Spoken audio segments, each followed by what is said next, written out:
Rebuild of the favorites. We here for the latest. South side or the north side. Not tuned to the greatest. Home team for the home teams. Both sides got our own rings. On the mound or the long ball. But we don't put the wrong strings. Yeah. It's that time of the year now. Wrigley or guarantees for the whole league that we hear now. New show with a new mood. Discussions and interviews. Trade rumors that might be. This is Pinwheels and Knife. Yeah. What's going on, everybody? Thank you for hanging in there with us. I know we're starting a little later than usual. This is Aldo's flu game, and K-Fids is at, I think, like a New Kids on the Block concert or Menudo or something who like disappeared at the end of a Bulls game. Yeah. The Pippen game. Huh? Yep. I don't know. Yeah, there you go. It's the Rodman game when he went away to Las Vegas. Mm-hmm. It plays. All right, we all good? We tweeted and retweeted and everything? Yep. I like that you put the Tim Anderson middle finger picture in there. That's some crafty work there. That's a crafty work. All right. You ready? Yep. In 3, 2, 1. What's going on, everybody? It is Thursday, May 19th, and you have found the Pinwheels and Ivy broadcast. I am your host, Matt Swaski, a.k.a. Southside Zoe, a.k.a. Father Zoe. And with me, as always, I just got like one of those notifications. It's been 4 years, dude. Oh, wow. Yeah. For the last 4 years, Mr. Aldo Soto. We have to say, as of recording, I have to say this before, we have to end because it might end by the time this episode is over. But the Cubs currently have the longest winning streak in the National League. Take that. Oh no, we don't use that line. We don't say that on this show. Oh, that's right. Yeah, we don't say that on this show. I'll bleep that out. Yeah, Kevin Fiddler is absent. Another absent slip for K-Fids. He's at some kind of concert, whatever, just living his horrible, tough life that he has to live out there in Vegas. I don't know if you guys know this. He's from Vegas. Gets to go to a lot of cool shit. Really cool shit. Like really, really cool shit. For free. Yeah. You should be following Fids on Twitter for the baseball. Come for the baseball takes. Stay for like the dope shit he does in Vegas at K-Fids. But he'll be back next week. I don't know. Some of you that might not be a good thing, but he'll be back next week. What's up, Alex? But in the meantime, me and Aldo got a lot to talk about. What we're going to cover in this episode, we're going to talk about TA and Ozzie. We're going to talk about rookies making big debuts for the Cubs. We're going to talk about, White Sox and Cubs. Juan Soto to the Cubs. White Sox. And no, actually, look at my name. I put it there just so it stays there. That's why I said Cubs. I didn't say Sox. I know. I'm sorry. I know. You can still try to get Jazz. I was correcting myself because we're going to talk about that because there was some ridiculous trade proposals put up there today. All that and a lot more. But thanks for sticking with us, hanging out with us on Wednesday night. So with all that being said, let me screenshot this for Kevin. Yeah, it's Alex is coming off the top rope right off the bat, dude. Let's tap this keg. As always, this show is brought to you by Chicago Golf Tour, amateur golf for the common man, built on schedule flexibility, shygolftour.com. Go ahead and sign up. Use promo code SM25 to get $25 off your initial sign-up fee with them. Chicago Golf Tour, shygolftour.com. It's just starting to get nice here in Chicago. It's a little, crazy weather, but it's going to start leveling out. You're going to want to get out there, play some golf, meet some new people, have a good time. Chicago Golf Tour, shygolftour.com. And then this week, ladies and gentlemen, we have a bonus ad read. One thing that I've always been very vocal about is how much I love, for all its faults and, weird twists and turns, White Sox Twitter is a very tight-knit community, especially with most of the White Sox podcasts. And a friend of this show, another phenomenal show, kind of the OG White Sox podcast, if you will, Sox Machine, asked us to do him a favor. So, of course, we didn't hesitate. We said yes. But they're throwing a little party up in Minnesota. So it's the 108 Road Takeover. Minneapolis is set for Saturday, July 16th. After last year's mega tailgate party in Milwaukee, from the 108 and Sox Machine look forward to hosting White Sox fans for a pregame party at North Loop Gallery. The bar is located just 8 minutes away from Target Field in downtown Minneapolis, and you can visit their website at northloopgallery.org. The cost is $30 per person and includes 3 beer tickets featuring a draft list of Chicago breweries, Revolution, and Half Acre, plus a lot of Twin City staples, Surly, Summit, and Inbound Brew Company. With 20 beers on tap, there's sure to be a tasty beer or cider of your choice to sip while hanging out with other White Sox fans and enjoying that 108 lifestyle. The takeover party starts at 10:30 a.m. Central Time and lasts until about 1 o'clock Central Time. The first pitch of the game is at 1:10. You must be 21 or older to attend. To purchase tickets, visit soxmachine.com.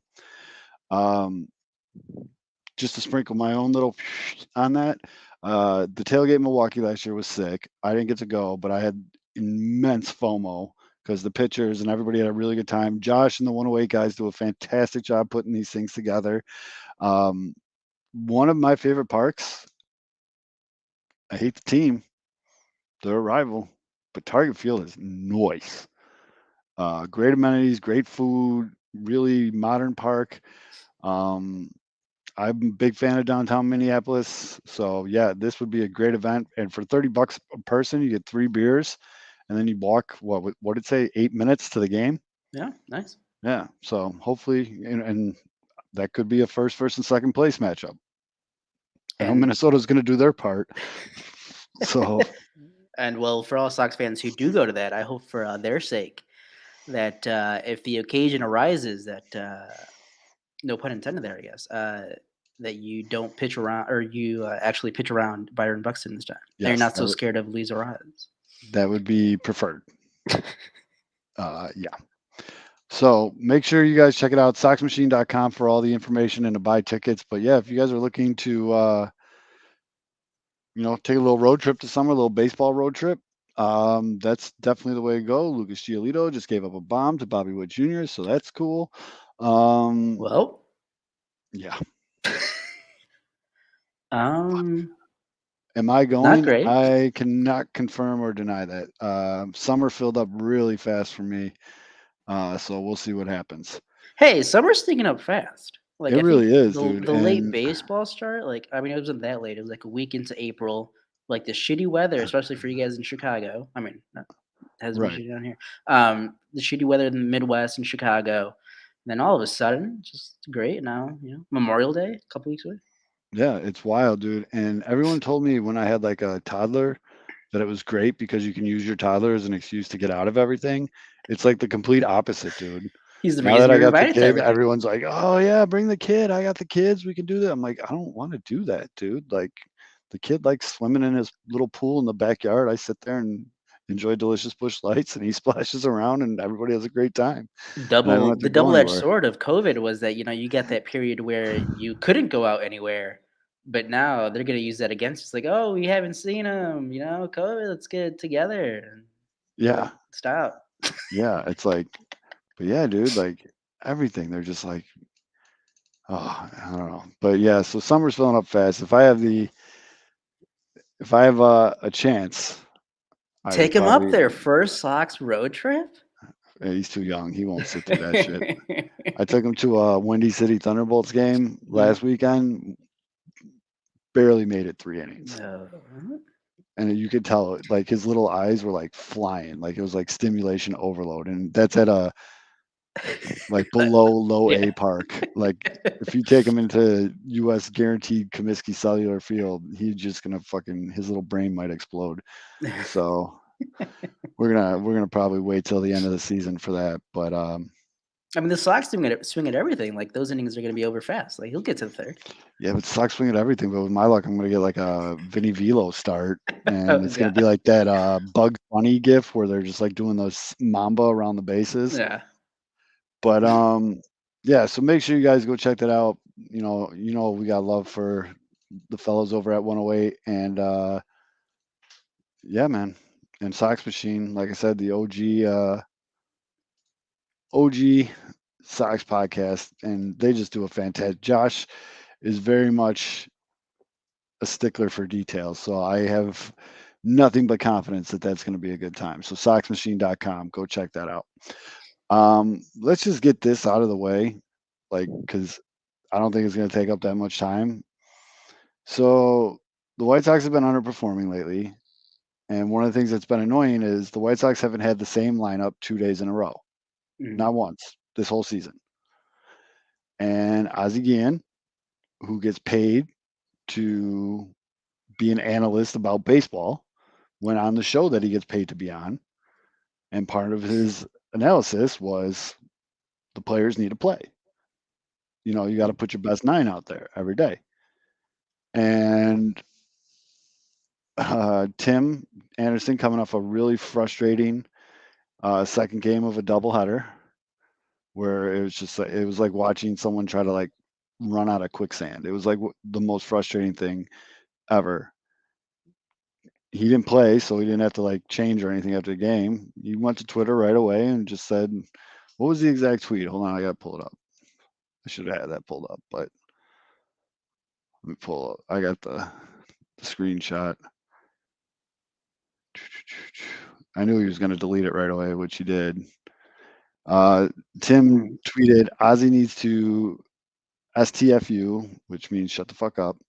Sometimes talk too much! Exclamation point. So here's the deal, dude. I got to imagine everyone I in that Sox locker just room is. read something. I can't believe it. Hold Okay, on, go ahead. save it. Everyone in Yeah. the Sox locker room is probably beyond frustrated. This team is way better than they're performing, like way better. Yeah. And they're probably really frustrated. Ozzie is a very big name in the world of the White Sox. Everybody, everybody knows Ozzie. He's earned that. He's the last manager to bring a ring to the South Side. It's like the whole Dicka thing. You know what I mean? Like everybody knows Mike Dicka. Everybody's gonna know Ozzie Guillen. Yeah. So Ozzie does his job. When the team's playing bad, he's gonna talk about why he thinks the team's playing bad. And he brought up that they're resting guys too much and they need their best players to play. And that's it. He didn't he didn't call like Tim Anderson lazy. He didn't call him like he's like purposely asking to be out of the lineup or anything. If anything, I think this was more of a shot at Tony La Russa. Mhm. I do think And that I think the only thing that maybe was taken out of again, we're like speaking like completely from the outside because oh like yeah, we're not Tim right. Anderson, we're not anyone in that clubhouse. But when I saw the clip and I saw the immediate reaction from Tim Anderson, I think I agree with you. I think it was just more of a shot at like the decision by the manager Tony La Russa to Mhm. sit, a couple of your key players in that second game. I think the only thing that might have been misconstrued by TA was when Ozzy was like, "Oh, they baby these players too much nowadays." Yep. Like maybe TA thought like, "Oh, like how you said, it's not Tim Anderson isn't the one being like, "Hey, I can't play this. I can't play these 2 games." Right. Like I think Ozzy Guillen was just coming from like the team perspective, like the team making those decisions. But Yep. maybe TA took that as a personal thing. But And like, another, I mean, if anyone who's listening to the show, if you're watching it live or if you're listening to podcasts on Thursday, if you have never been so frustrated with work or an athletic performance or anything in your life where you didn't do something stupid like immediately, like within a 30-minute time frame afterwards, then fucking good on you, dude. Like, yeah, granted, his is a little bit more public, and as Fid said in our conversation in our chat that we have every day, is just, we live in a day and age now where players have a voice, a public yeah, voice. I'm sure there's been years and years and years of players wishing analysts would just shut the fuck up. yeah, And Tim just has a big social media following, and he said it, but Ozzie didn't give a shit. Tim mhm, definitely didn't give a shit. Tim's out here playing the best defensive game of his life or of this season so far tonight on Wednesday night. I think a very frustrated fan base made this out to be more than it is. Like Ozzie was uh, cracking jokes about it on definitely, Wednesday night. Ozzie's yeah. cracking jokes. He's like, he doesn't give a shit. Nobody really gives a shit except for people that, I mean, I, in the last like 4 years, like especially the last two during COVID, I have this, it's fascinating to me how people have like this, like, I call it a doom fetish where like no Mhm. matter what's happening, they want it to make it sound like it's like the worst thing in the world. I don't know if like it makes people feel better or what. Like I don't know, but I felt like that was kind of it. Like people were making a bigger deal of this than it was, just whatever. The one thing that really, really, really, really, really disappointed me, didn't surprise me, unfortunately, but disappointed me, was I took a screenshot of it because I knew it was going to get deleted right away. And it's news. It is news, you Yeah. know? And I tweeted out the screenshot. I got so many replies from people that I don't follow, that don't follow me, that have like the standard Twitter silhouette as Hmm. their profile picture, or like a picture of a car, or a Just picture of like some a, random object. Yeah. yeah, like not their face. Yeah. And they didn't like straight out like come out and say like a direct thing, but like their replies had such like large racist undertones to it, where I Uh-huh. just, there was a part in the middle of today where I was like getting hot about it, dude. I'm like, I'm just gonna delete this shit. I can't see these replies anymore. Like, this is fucking annoying. I get it, dude. I'm a white dude, but this isn't like a safe space. This is not a safe space for you to be a fucking dickhead.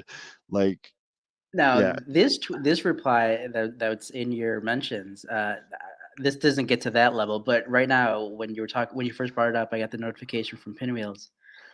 I cannot. There's no way. How is this which real? The one? guy, you just liked it like a couple minutes ago. Although I just see, that's my other problem, is I just, when I get replies, Uh-huh. I just like it. Like, and then like So that one, so I it's under just, your yeah, screenshot. It's yeah, under your screenshot, and then I mean, all you said was I had to screenshot myself to believe it was real. That's just the Tim Anderson's reply to the video from yep. Ozzie Guillen, and then some guy, Soldier Shamrock.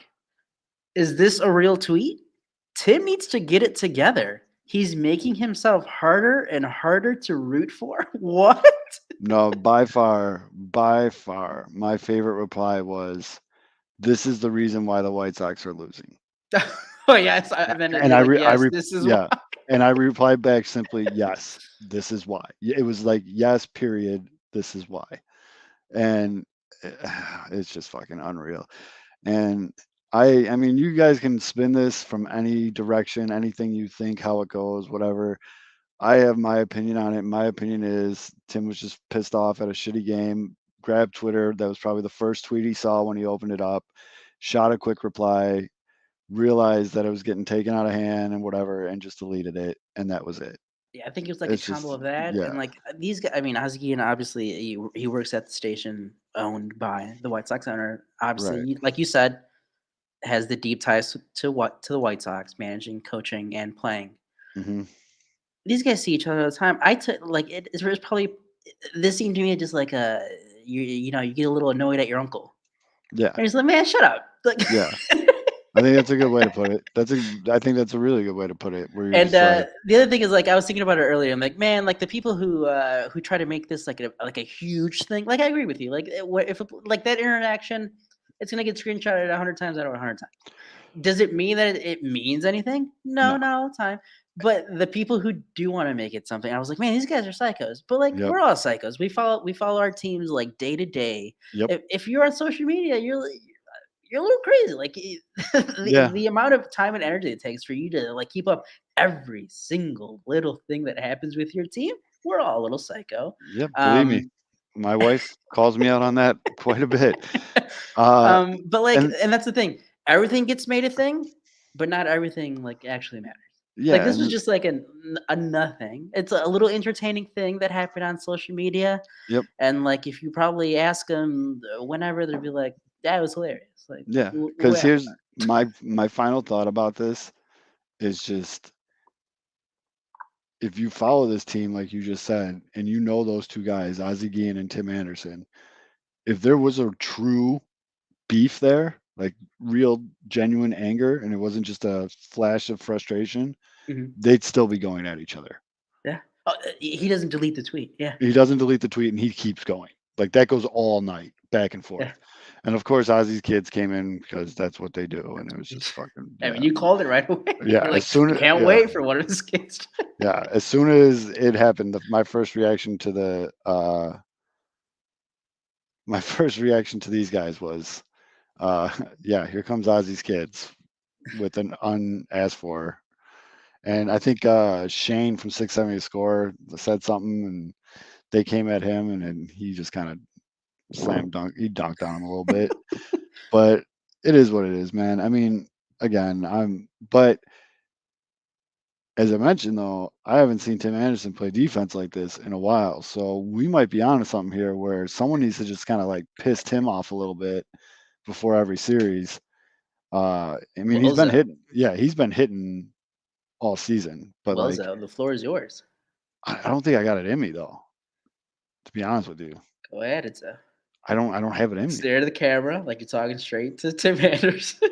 You're ugly and you don't read good. I don't know. I got nothing, dude. I got nothing because he's an awesome dude, and he's and yeah, I don't know. It was funny. I was thinking about it when I was a kid.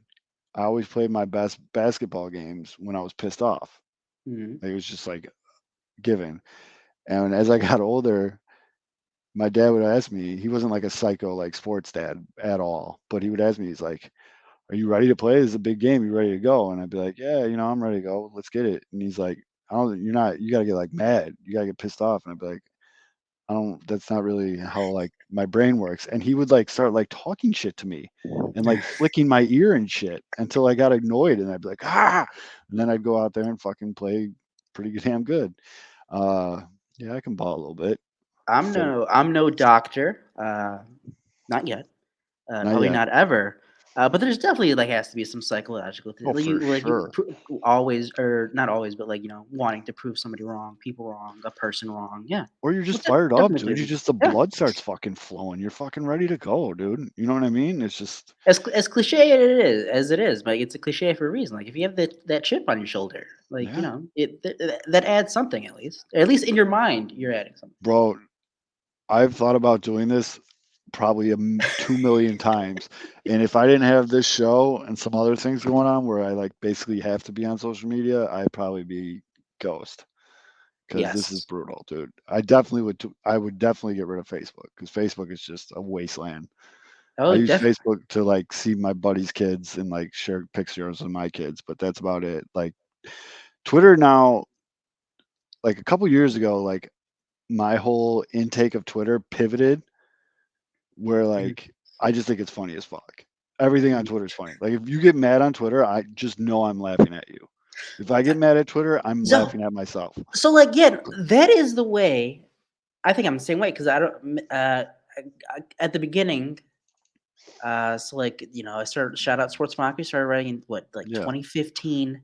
Yeah, dude, you've been around forever. At like first couple years up until like probably I'd say like after 2016, after the Cubs won the World Series, like through that I would say like I was like to get mad, I would get triggered Yeah. like Oh, I on would too. silly I shit. would too. On silly shit like dealing with the Cubs or like any other Chicago sport, like Bulls, Bears, even the Blackhawks back then a little. Um, but man, oh yeah, no, over the years though, I'd say like maybe after 2017, 2018, maybe the way I view it's jokes, man. Like, Yeah. come on, it is not that serious. And and unfortunately, my son has picked up this trait from me because he's already shown flashes of it.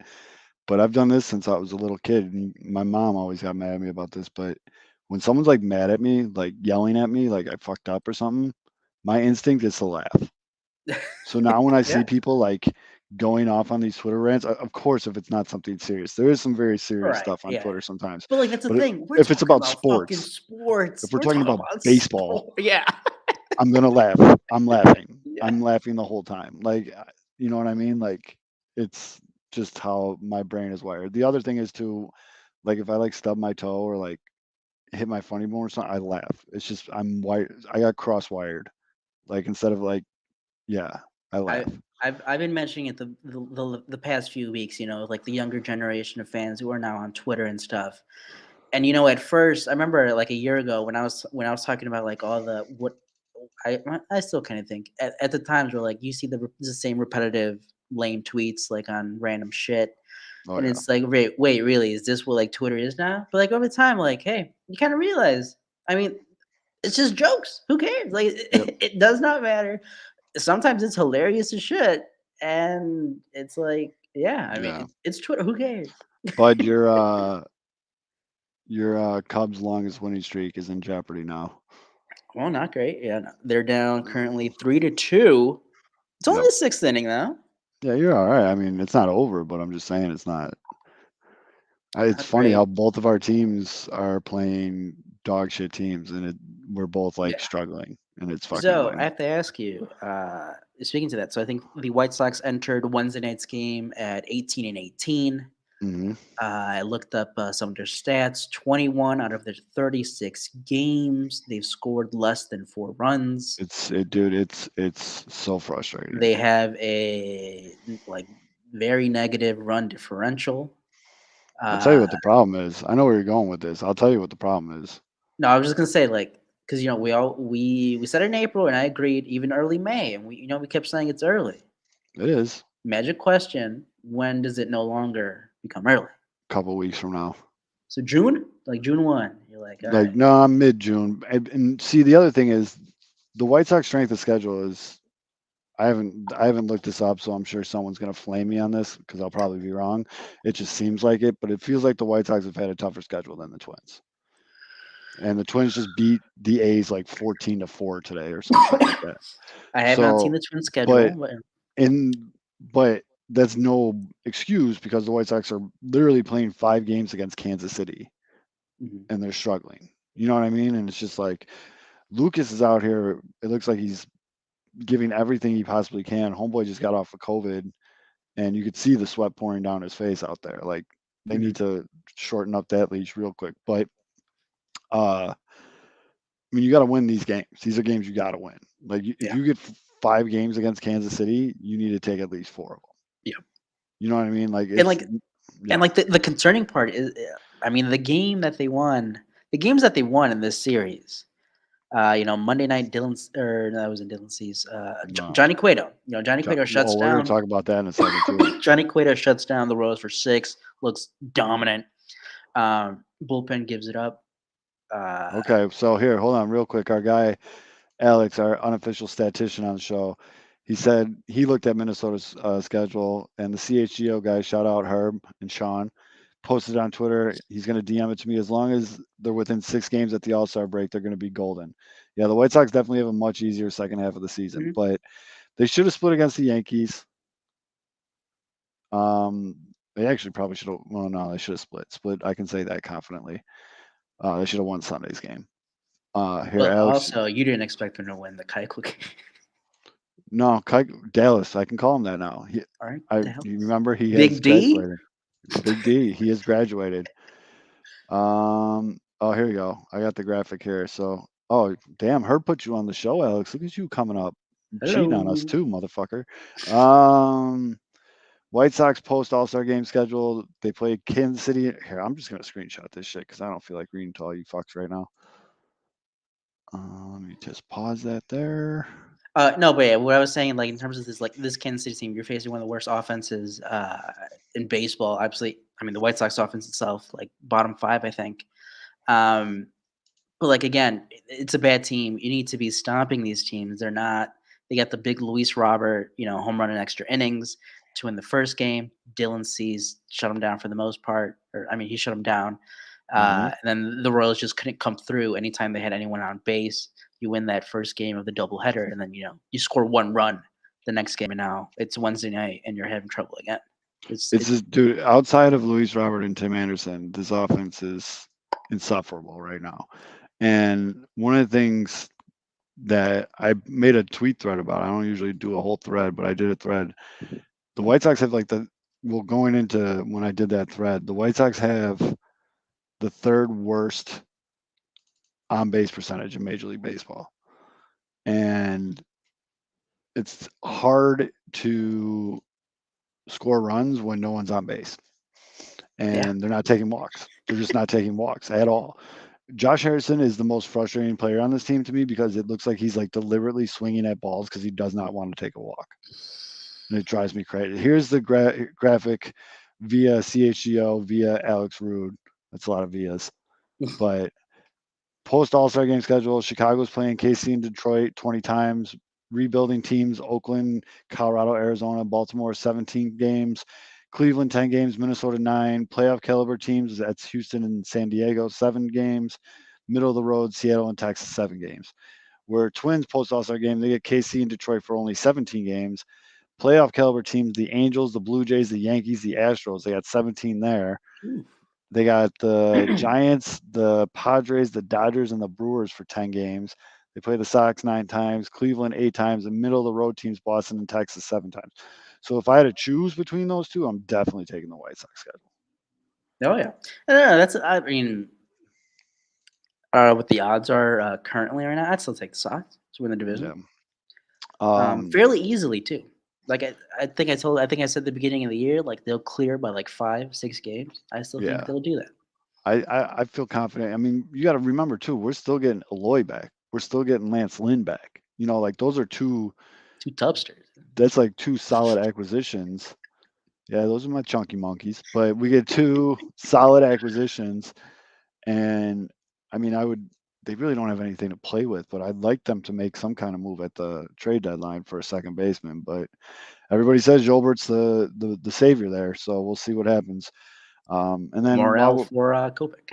couple other things with the White Sox. Kopech Fox confirmed. Second Yes. kid's coming soon. We don't know who the baby mama is. I don't care. It's really not my business. Congratulations to him. Whatever. Yeah, Um, Johnny Cueto might win the Cy Young. agreed. I gotta admit though, it was fun watching him pitch, dude. His windup I is fun. It's fun watching him pitch, dude. I couldn't. I didn't see him pitch, but I was just following along like the game cast and stuff. Like the first inning when he struck out. I'm like, wait, what? Johnny Cueto did what? Yep. Like I know it is against a bad lineup, but still, I'm like, wait, he did what? Lucas Giolito's struggling against this lineup right now. I'm That's just right. saying, at any That's given right. day, but Yep. Johnny Cueto, man, and shout out to Pitching Ninja, dude. He does those dope ass videos Yeah. where he overlays all the different Overlays. Yeah. deliveries. But if I don't, you can't expect that from Johnny Cueto every fucking outing. But if Johnny Cueto can go out and give you 5 good innings an outing, phew, sheesh, that's a huge pickup. And if Dallas is really coming back to where he is, he good game, really good game against Boston, really good game against a Yankees lineup that's the best in the league right now. Mhm. Still doesn't know to shut his fucking mouth. He had a great outing against the Yankees, and then he ruined it because after the game he started crying. I should have pitched 6. So It's like you know what's going to happen. what? This whatever when it's coming, he's gonna have like an okay start. He's gonna go like 5 innings, maybe like 2 runs. Sox have a lead, 4-2, and Tony's gonna be like, you know what, Dallas, let's get you out for the 6th. Let's see what you can do, big boy. Shelled, And he shelled, is gonna shelled. He's gonna give up fucking 10 runs, and he's gonna get fucking and, dunked on and as he's he gonna should. blame it on everyone else besides himself because he doesn't know how to shut his damn mouth. But How do you think he it, plays odds though? Who's the odd man out? Vince, Vince. Vinny Velo. You keep Dallas. I mean, Dallas still is a former Cy Young winner. He has the playoff experience. He has an established presence on this team. I'm just going off of what I see. For all we know, he could be a very well liked guy in that locker room. Vinny Velo is the new guy. Vinny Velo could, I think, be okay in a middle relief spot, a la Raylo. You know what I Yeah, mean? Have 2 of those guys never hurts. And that's another name we're getting back though. Aaron Bummer, dude. that's right. Like I know he wasn't great before he went down, but hopefully he fixes whatever was, tweaks it What and do we we get say all the time, though? You want as many good players as you can. You want right. as much depth. Good Yes. depth, preferably. Good depth, preferably. So I would very much like it though if the White Sox can get a serviceable right fielder or second baseman because Larry Legend is hitting the ball hard right now. Has a nice RBI as we record this on Wednesday. He's the lone White Sox run is because of Larry Legend, but Batting third. he's got to be a utility guy, dude. Yeah.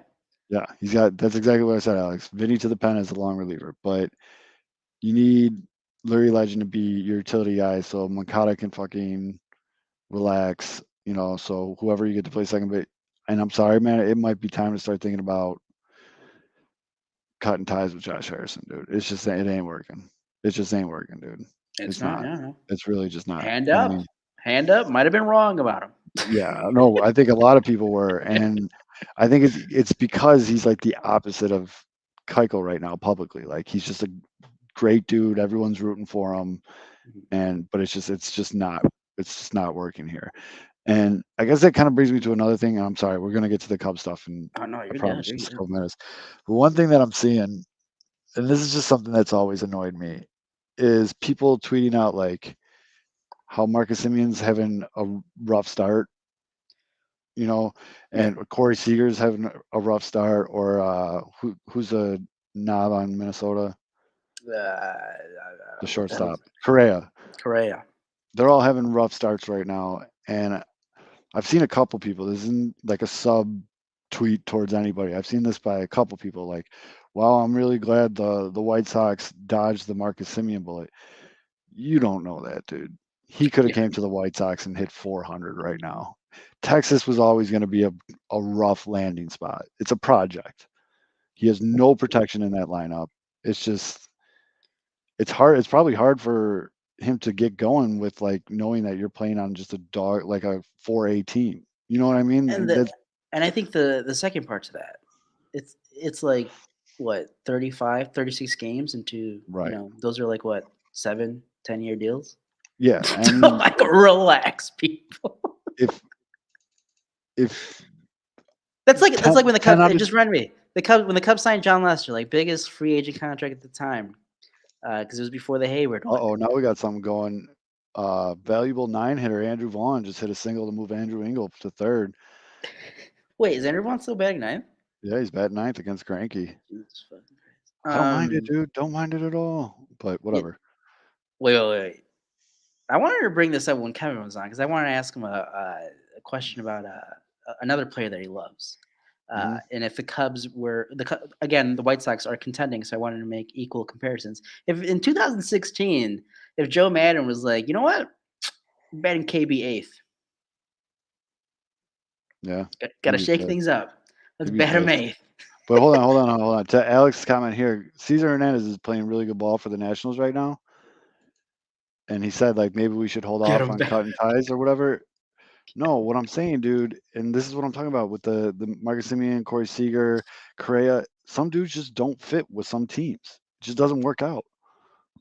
They don't fit with the manager's play style. They're not a fit in the locker room. Whatever it may be, it's just a fact of life. Like some dudes, it's been a saying since like the dawn of time. Get in where you fit in, dude.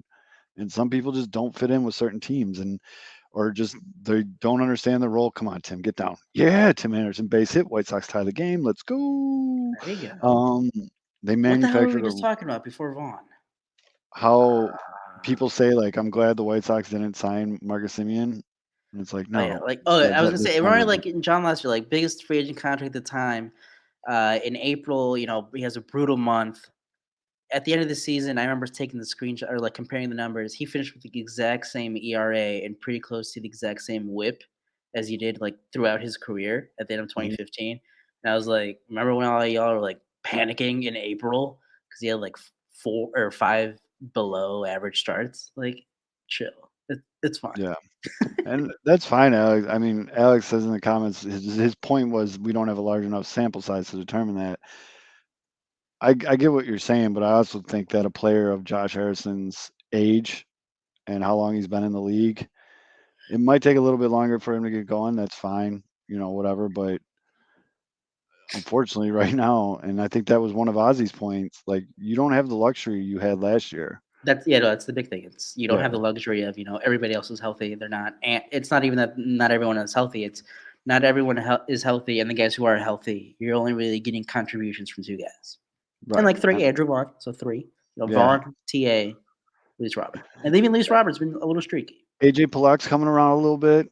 I Yes, think that's yes. because Beefloaf made the bet against him, which I'm thinking about making a bet with Beefloaf about. I don't know. I got to put like Yasmani Grandal or something so we can get him going. Oh, But yeah.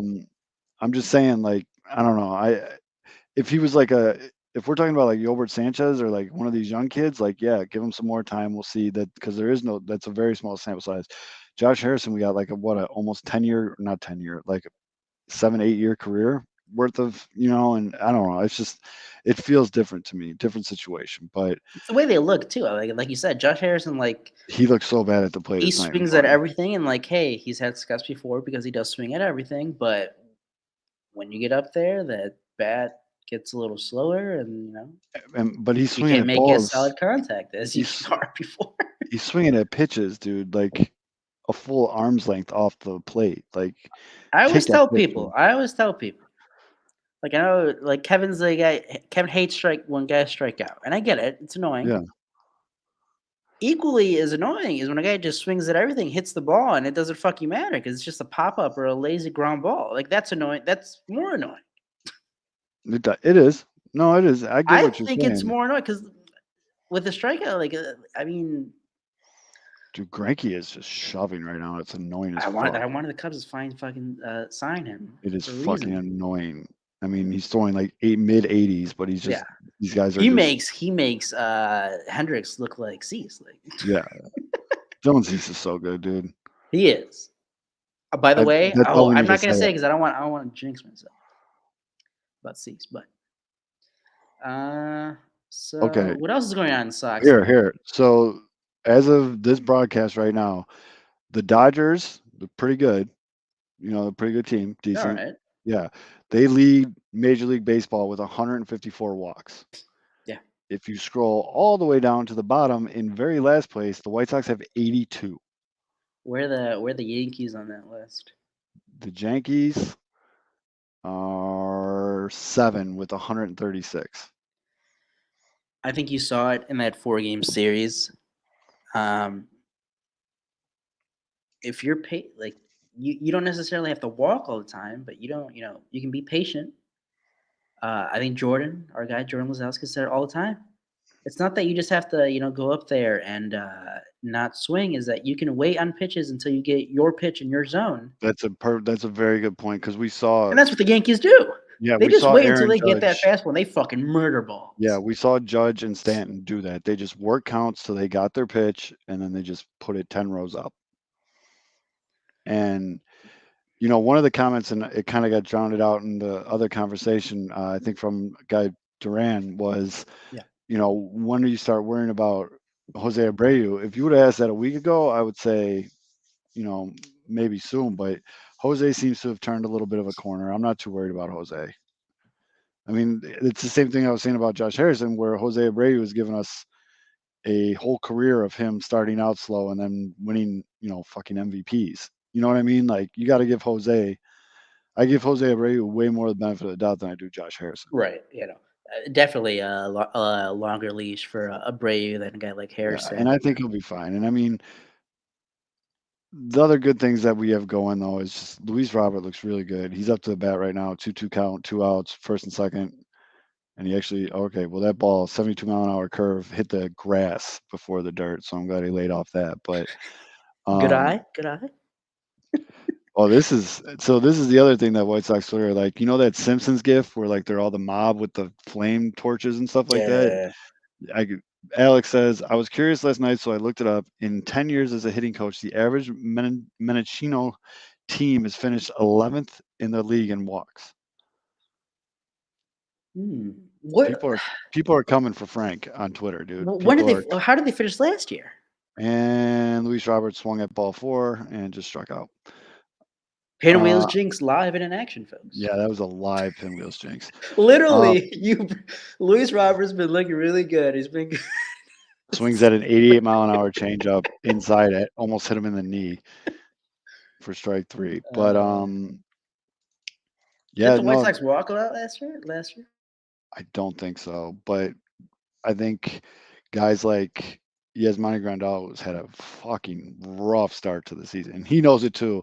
When he hit that home run against Kansas City, they had a hot mic by him, and you heard him just say, "Thank you, Jesus." And it wasn't like a normal baseball player like thanking God after a home run. It was like a very frustrated man being like, angry. Thank you, thank you, Jesus. Like the other player that for some reason White Sox fans like to shit on, and obviously I think he plays into the team not walking as much. Yohan Moncada, high OBP guy who wasn't around until May, and obviously that presence not being in the lineup hurts too. Yeah, they walked a lot last year. So yeah, what the hell's that's happening? my biggest thing. I don't know, and I know it's not sexy. I know chicks dig the long ball, and everybody wants to see home runs and doubles and gap shots and all this other stuff. But until this team starts taking walks, these abysmal offensive numbers are going to continue. Mm-hmm. And that's just, I mean, you could throw any stat you want at me, but until that changes, I'm not changing my mind. I'm holding firm on that. I know, like that's the thing I don't get between.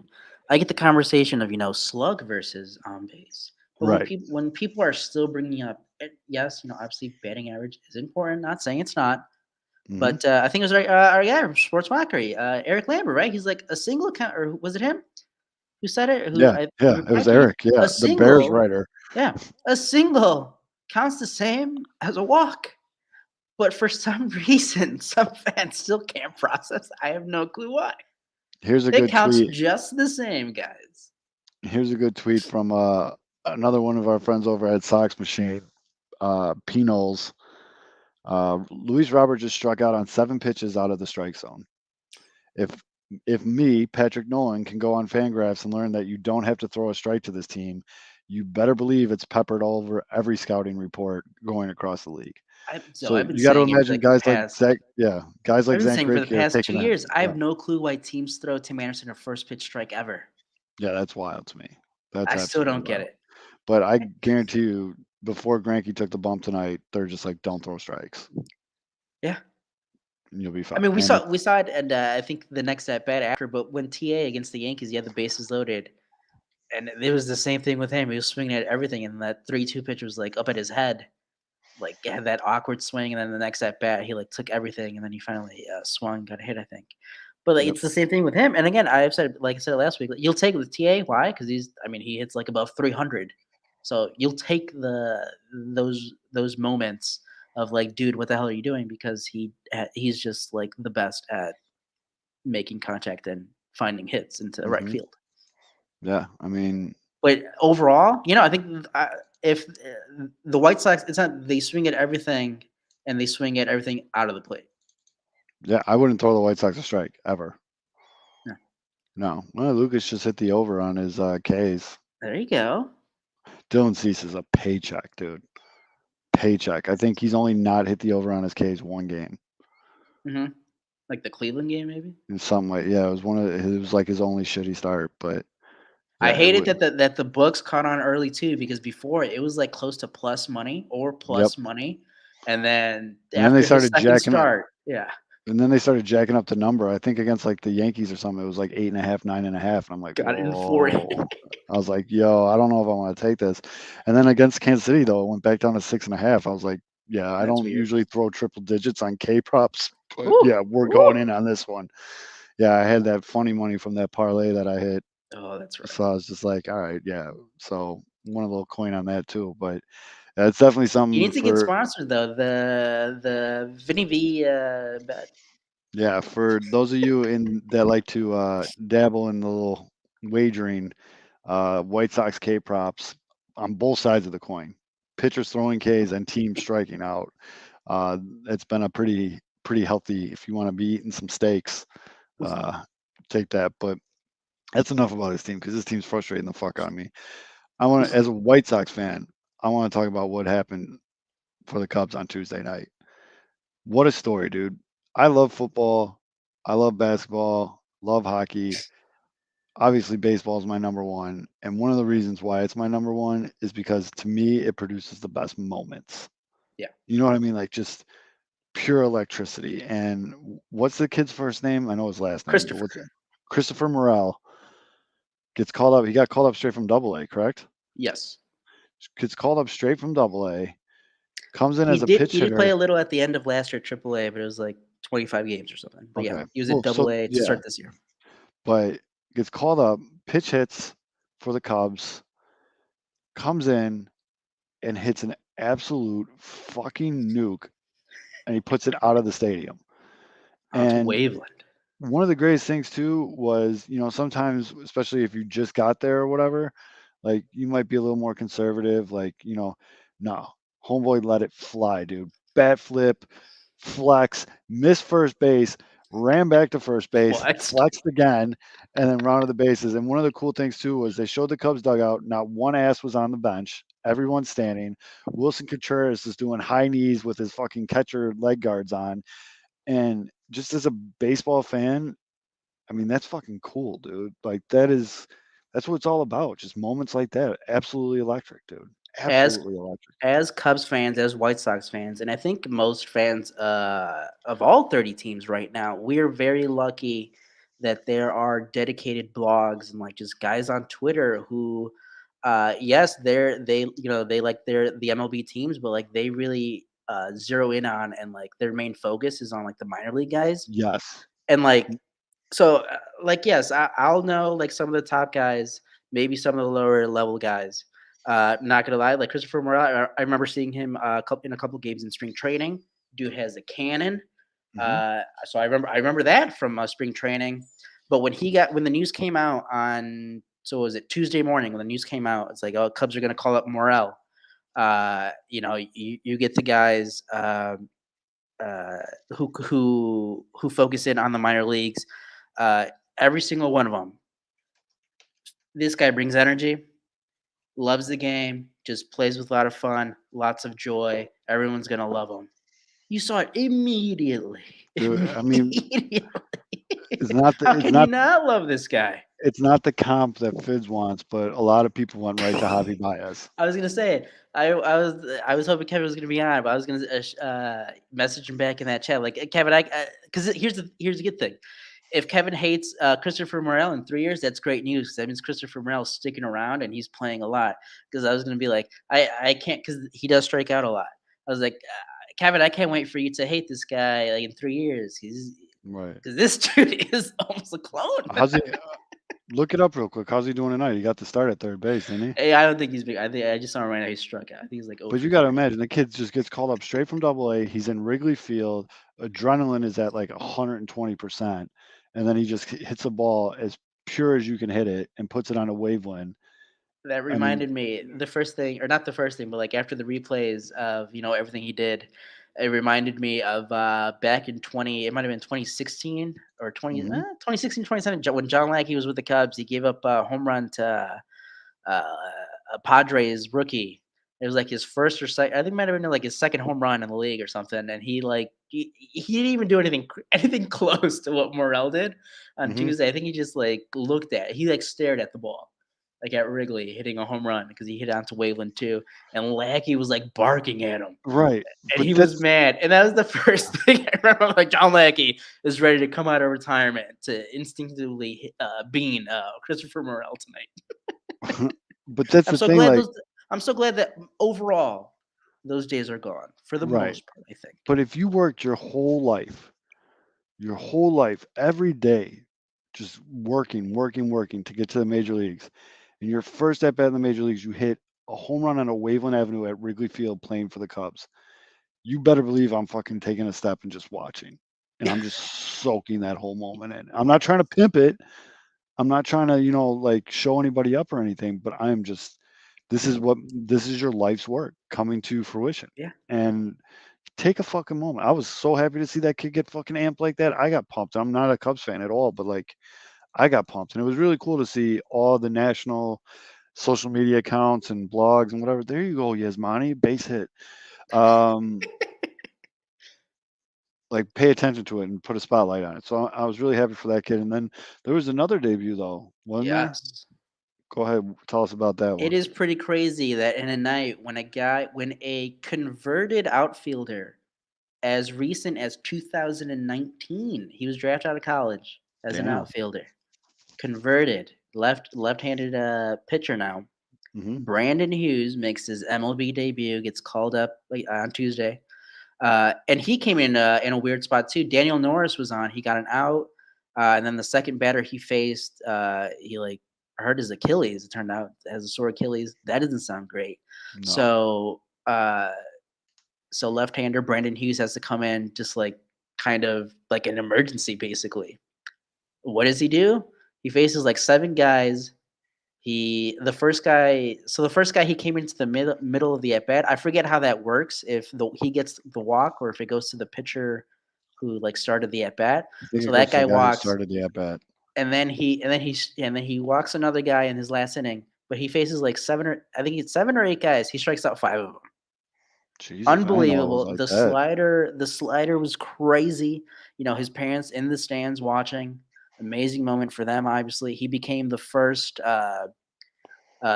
pitcher to strike out his first 4 batters in a debut for the Cubs since at least the 70s. That I find that hilarious. Like the person looking that up, they just like stop looking.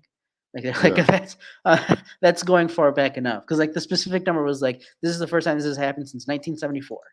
It's like, well, what about before that? Right. What was But Rick Ankiel? That was the name. Sorry, I was just Keel, trying to. yeah, Yeah, I was trying to think of the Cardinals outfielder guy. that became a pitcher. Yeah, or he But was you a know, pitcher that went to outfield. yeah, he was a pitcher who went to outfield, yeah, because Right. he Okay. had the Yeah. yips. He got the yips real bad. Yeah. Yeah. So yeah, Brandon Hughes, great out of Michigan State, I think. Cubs, how about the Cubs developing some guys? Or in that game too on Tuesday that they won, Keegan Thompson, 5 more innings, shutout baseball, Hmm. wonderful. Obviously Brandon Hughes goes like the inning and 2/3, and then the Morel home run at the end, another homegrown Cubs guy. Yep. It's great to see. Obviously, we talked about it. We've been talking about it all along this year. Like you have to enjoy whatever good moments there are because a team that's entering Wednesday night 5 games under 500, and really, again, the expectations are at best like an 80-win team at best. Right. So you got to enjoy these little things, and enjoy the little pockets that you get to see these prospects come up. Like Christopher Morel, I think he's going to be sent back down like in a week. Probably. Once I think it's going to be Clint Frazier because he's in a rehab stint right now. He'll He's probably about come up. done. Yeah. Yeah, so he's going to come up probably like within the week, and he'll be the right-handed hitting center fielder Hmm. going forward. Uh, but yeah, enjoy the little things. And Yeah. they're as disappointing it was, and obviously we saw when the Cubs, the competition when it went up, they were getting smoked, except for Yep. that little road trip they had out west. For the most part, we know what this team is, but there's still some fun things. Fresh Absolutely. Mandel's a little hit streak here now. That's fun. Well, yeah, and I mean, with the team in the position that the Cubs are in, which is very much a rebuild. You know what I mean? It's a rebuild. Let's just call it what it is. And you just got to enjoy stuff like that. Like that's the highlight of the season so far is the Morel home run. You know what I mean? Like there's just such a cool moment. That game last night. So that was just like the most fun game in a while. Not even Yeah. this. I said this season. I was like Hmm. in a long time. Everything was just good fucking vibes. Damn, Nolan Arenado hit another home run. Dude, that guy. So You know what? I did the reverse jinx on him. I was talking shit yeah, about him in the preseason. I heard a little thing about him. He went to Larry Legend, buddy, slapping a double. Well, it might be a double. I don't know. Yasmani clogging the bases. Oh, jeez. So runners on Move first and Yasmani second. to ninth. Might not be a bad idea. But so what Nolan Arenado did this offseason is he went to a motion cap studio, like the ones they use Yeah, to for make video video games. games and stuff like Yeah. that. And they strapped him in the whole suit, with all those little like ping pong balls looking things on him and stuff. Yeah. And he found out like his hip motion was like 20% slower than what it used to be. Oh, So he went and just did a ton of like exercises and like just stuff to like get his hips faster. He just focused on his hips all off season, and now he's top 5 player in the league right now. well, great for him. Obviously, hate it as a Cubs fan, but yeah, Right. that's It's just, I guess, cool. That's cool. Yeah. more to me, what that shows is like it's amazing what the available technology can do to these athletes now. Like can do for these athletes now, not Yeah. do what they can do for them. And it's just I love hearing stuff like that. As someone that works in tech in my 9 to 5 and all that stuff, like it's just that stuff will always fascinate me. And like, I mean, it's not obviously on that level or not even close to it, but like I went to this place called Golf Tech during the Mm. winter, and the same deal. They like hook you with these things and you swing. And I did like 2 lessons with them, and I've been playing some of the best golf since college lately. There you Like go. it's just amazing how they can just take these readings and be like, stand an inch closer when you swing, and it's like, okay. Yeah. And then all of a sudden it was just like groove. I'm like, okay. But Also, I was gonna say, I mean, shout out to Nolan Arenado too. We're talking about a veteran, a guy who's been very successful, and for him to be like, "Hey, let me take a step back here and figure out what's wrong," and not just being stubborn about it too. actually yeah. trying to figure out how to get better, Yep. how to get back on track. Absolutely. And then the other guy that we should at least address it because we put it in the title for the That's show right. and people are talking about it all day today, but it's become national news that it looks like the Nationals are going to, I didn't even mean to do that, are going to be looking to trade Juan Soto this offseason. I mean, it was a big deal that before the season he wouldn't sign the extension that they offered him. So you kind of hinted this was going. The other name, kind of same boat, different caliber player, but and this didn't shock anyone. But apparently Carlos Correa is like, yeah, I'm out after this season. Like, Yeah. I'm not. Get me the fuck out of Minnesota. And actually, with that being public knowledge now, and with Minnesota where they're at right now, and him playing how he's playing, I would not be surprised if Minnesota tries to move him at the deadline. I was gonna say, yeah, that's an interesting thing They brought where up that kid when he was hurt, that Royce kid or whatever, uh, and he played pretty. I picked him up in fantasy on a couple. He played pretty decent. Obviously, they sent him right back down when Correa came back, but they have someone who can fill that spot and be viable. If they can move Correa and get some other pieces, does he have a no trade? Because if he doesn't, if I'm the Twins and it's July and it's like, oh, I'm we're very back to much trading earth. him. I'm very much trading him. Yeah, you have to, because like again, everyone and their mother knew that Carlos Correa was not going to spend more than 1 year with the Minnesota Twins. Right. Um, Oh, goddamn. Yes. what do we got? Oh, he Grandal saved. thrown out? No, so Engel hit like a very slow high ground, it hit the ground A first, chopper. popped up a chopper up the middle. Thank you. And Lurie got to second quick. Engel got to first quick, but the second baseman who caught the ball on the left side of second base, Yasmani for some reason overran third base, Oh, and he almost got. He's safe. He got in back under it, okay. but for I don't know if he thought maybe it got all the way through, but I was just So what do you got? What do you got? Bases loaded. Who's up? Who's up? bases loaded, 2 outs, 2-2 game, top of the 6th, and the 9 hitter Andrew Vaughn is up. Well, here we Fa- go. For people paying Facing attention to this episode, Andrew Vaughn's about to hit a grand slam probably because I'm shit Greinke. talking him batting ninth. Greinke has been pulled. Snyder's pitching now. He's pumping 96-mile-an-hour sinkers, a little bit different than Greinke. So we got a ball on the first pitch. Speaking of Andrew Vaughn. And Andrew Vaughn hits the chopper up the middle. Second baseman gets it, throws Vaughn out at first, inning over. White Sox leave runners in scoring position. Grass is green, water is wet, the sky is blue. Well, Anyways, speaking of Andrew Vaughn and his disappointing at bat, trade value down. Would you put him in a package for Juan Soto? Fuck yeah. It's Juan fucking Soto, dude. So it is crazy the amount of fans who are like, yeah, but like it would cost so much to trade for Juan Soto. I don't think people realize how good Juan Soto is. They don't. Like people don't realize that Juan Soto is like. Juan Soto, I think, is younger than Luis Robert. How old is Juan? So let's look this up. I think he's 23, though. I think. Hold on, I'm looking. I said that earlier very confidently. Yeah, hold on. Because there's another thing I want to look. He is currently. Why doesn't Baseball Reference tell you how old he is anymore? Oh wow! No, I looked it up. He's 23 years old. His birthday is in October. Yeah, he's 23. 24 in October. But the other thing I want to look at, because they do that thing where like it compares him at what age he is to who he was. Oh yeah, similar.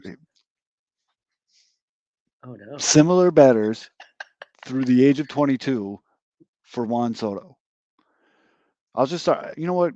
Although I'm going to start at number 10, I'm going to work my way up. Yeah, go reverse. Go reverse. Number 10, little guy named Ken Griffey Jr.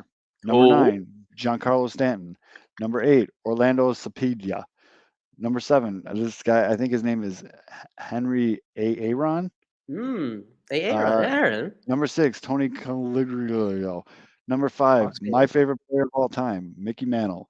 Number 4, Miguel Cabrera. Number 3, Bryce Harper. Number 2, Frank Robinson. And you know who the player that Juan Soto compares the closest to through age 22? Mike fucking Trout. So I said that earlier, and you did in my chat, and that wasn't even like because I looked it up. That was just like he is a generational talent Yes. He's been doing this for 3 years. Yes. He is the guy you give up the farm for.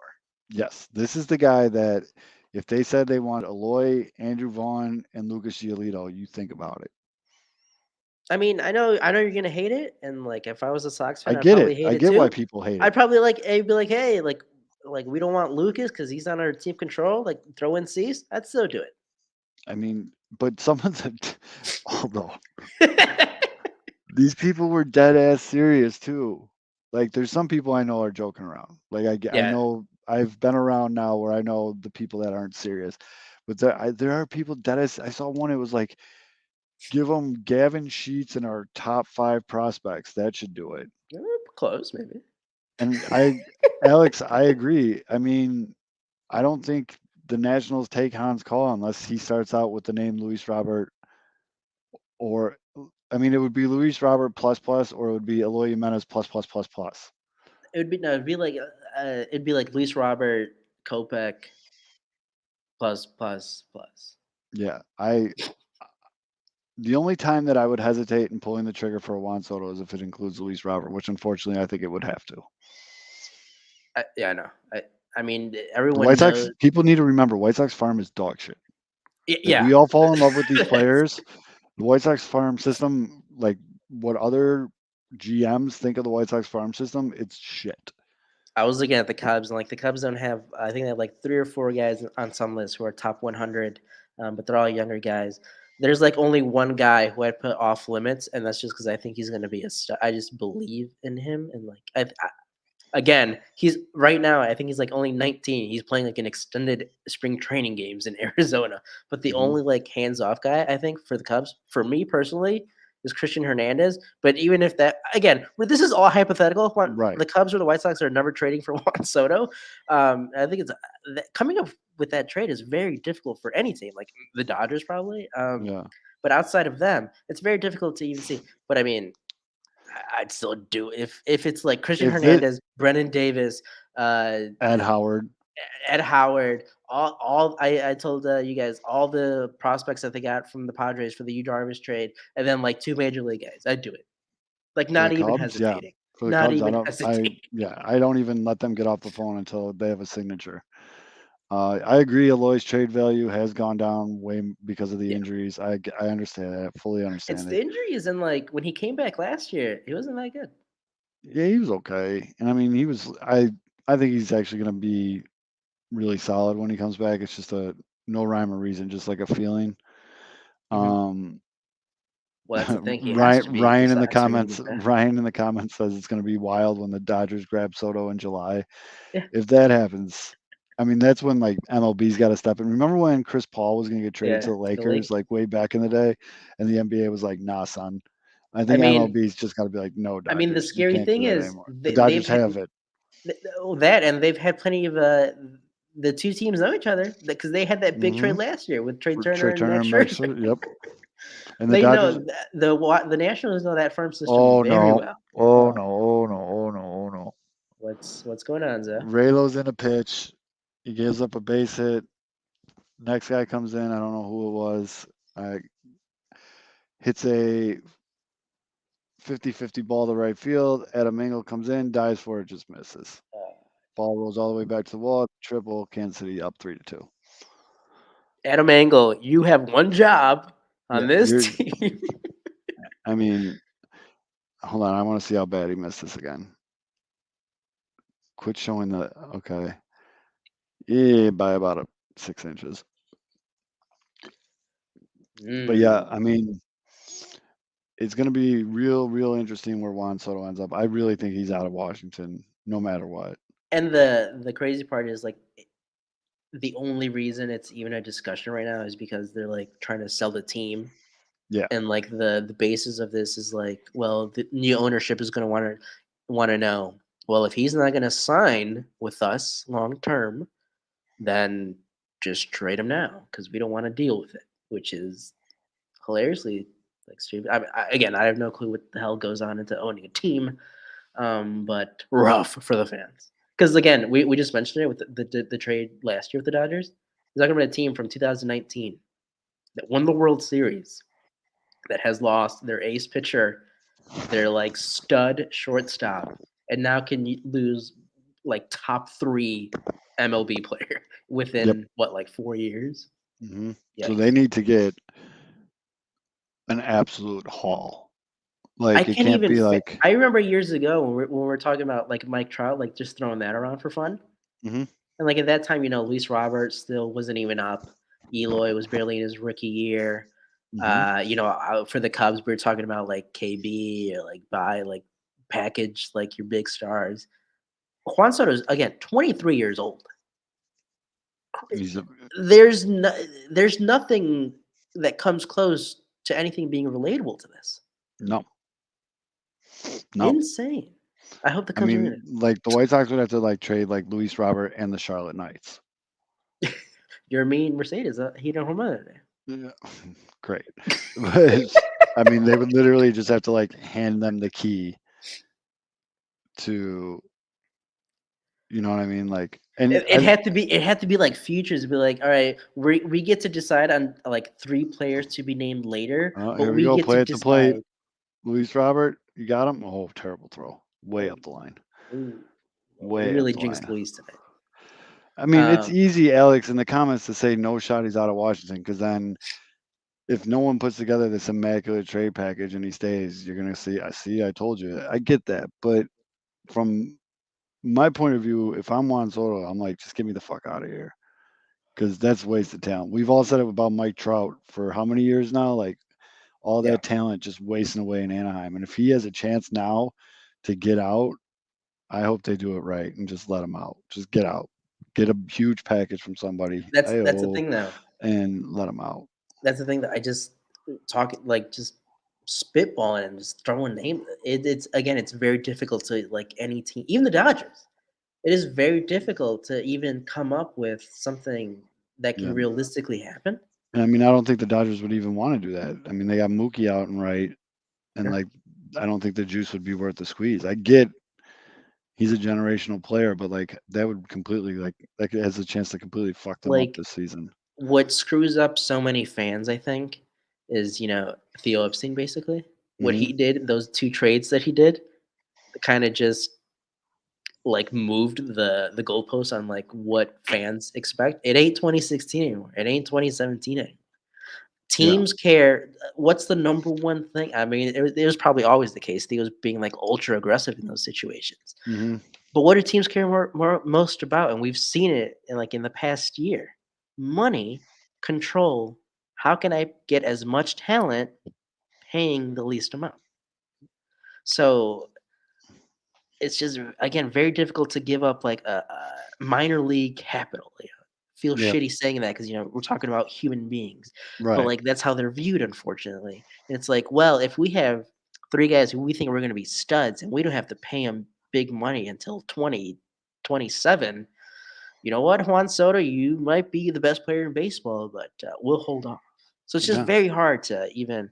I can't wrap my head around like what's a package like 6 like the Padres. I think the Padres right now, maybe it's the Padres. I forget what team has the most top 100 prospects. Like, would it take like 5 top 100 prospects? What would it Yeah. take? I have no idea. Yeah. Yeah. It would have to be. I mean, I don't know. I just really hope they let him. They get him out of Washington. I just don't want another Straight to the Trout. Cubs.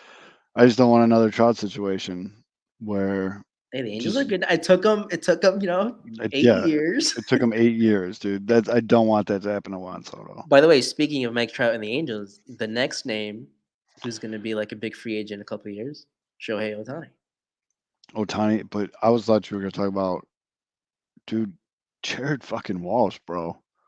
Oh, that guy smashes. Yeah, He is He hit another home run tonight. Dude is just mashing the ball right now very good. for Anaheim. And I mean, they all thought Joe Adele was gonna be that dude, and yeah, Yeah, it hasn't worked out so far. I remember him in the field too. I remember that series against the White Sox yeah, looked pretty rough out there. But and that's a shout out to Kevin. He's been saying about going back to the Cubs. Obviously, you want to hope that most of these guys pan out, but their prospects, you don't know. You don't know.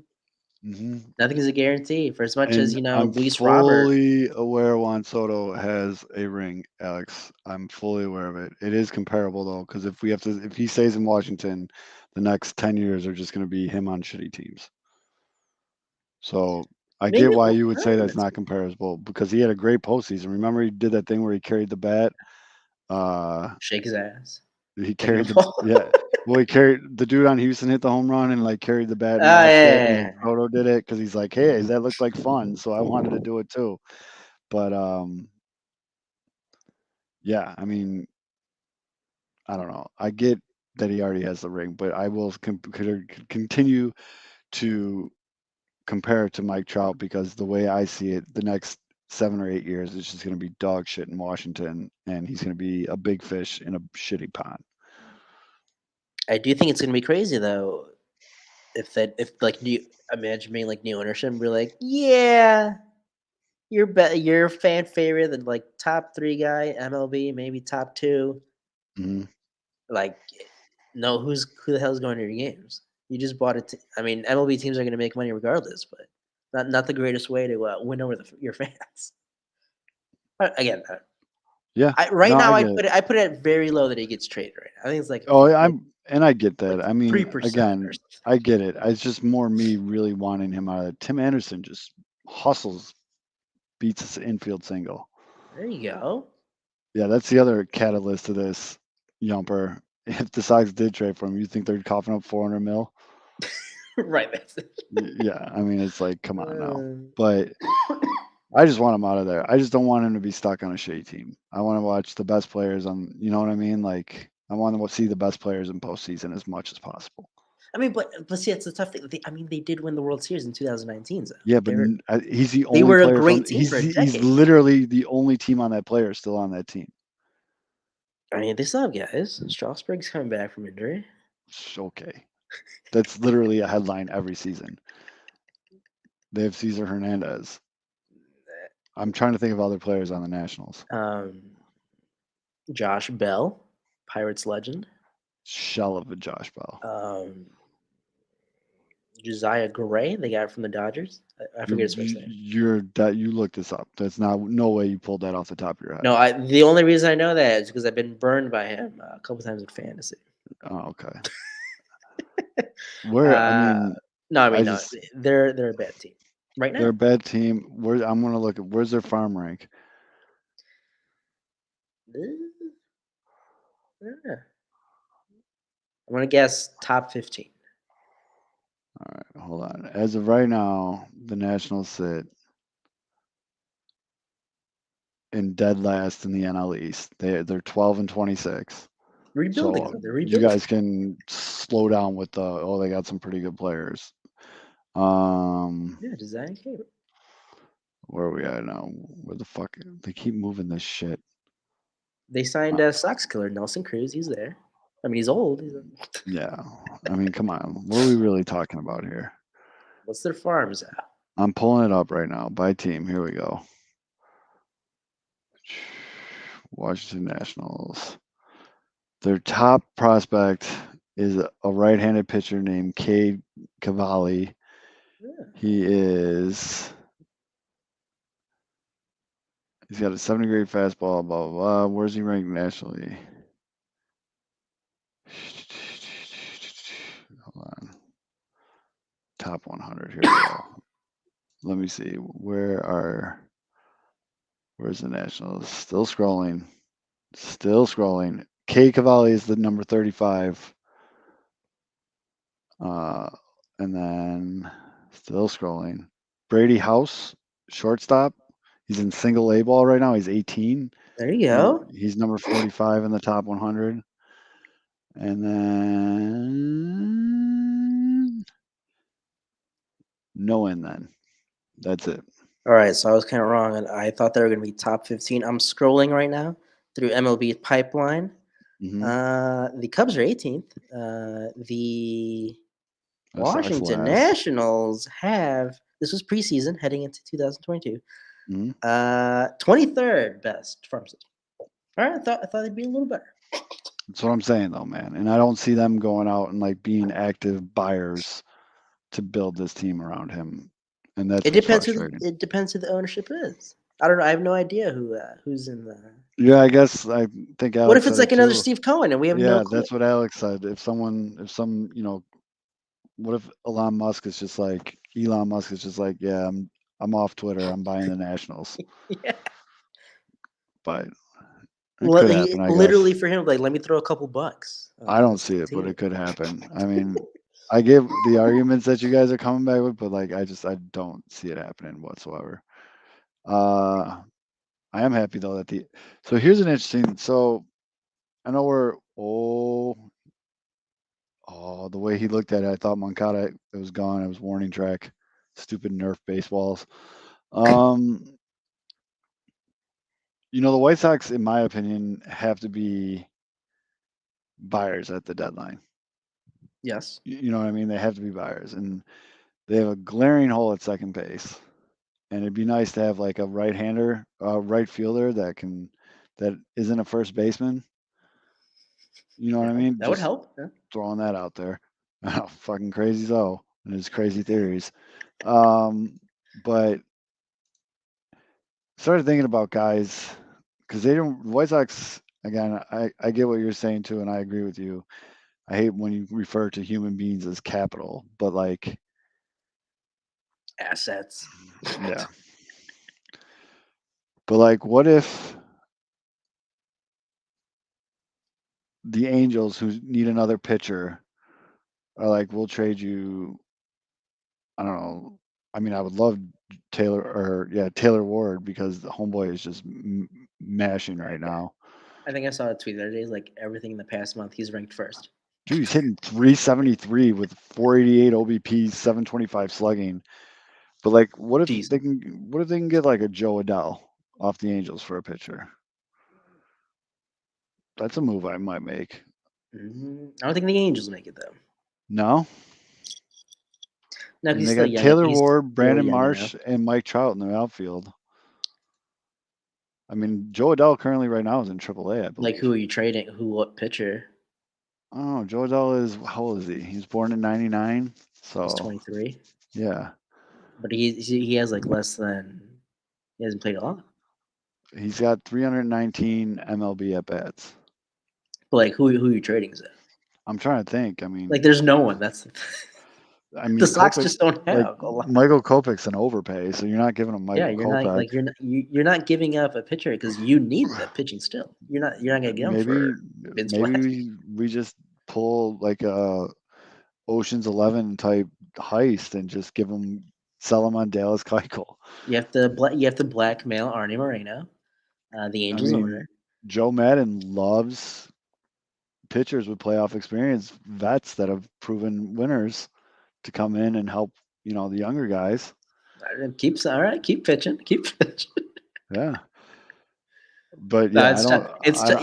You got to pick a different team than the Angels. Yeah, I don't think Joe Adele. I'm just trying to think of like who has a crowded outfield. Like right now, like and I it can't said, be a young guy either. It has to be like a like Jesus. upper 20s veteran type guy. Yeah, I'm just trying to think of who would be a guy to go out. And I mean, second base isn't much better.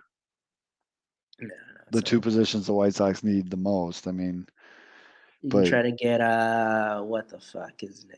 Because the reason I picked Jonathan Villar. The Angels is because they have Trout, Ward, and Walsh, or not Trout, Ward, and Marsh in the outfield. I think Adele went back down to AAA. I don't know if he's back up, and they need another pitcher. So I was like, Mitch Haniger? Sure, I'll take Mitch Haniger all day. Oh. I wanted Mitch Haniger like the last 3 seasons. Mariners kind of very not living subpar. up. Yeah. 17 and 21 right now. Who we got in Seattle that we can go snatch? Who are you trading for Julio? Julio? That's when Look how excited you got. Yeah, that's when you start talking about maybe Michael Kopech or some shit like that. Oh, should we throw it out on Twitter? See what the reaction.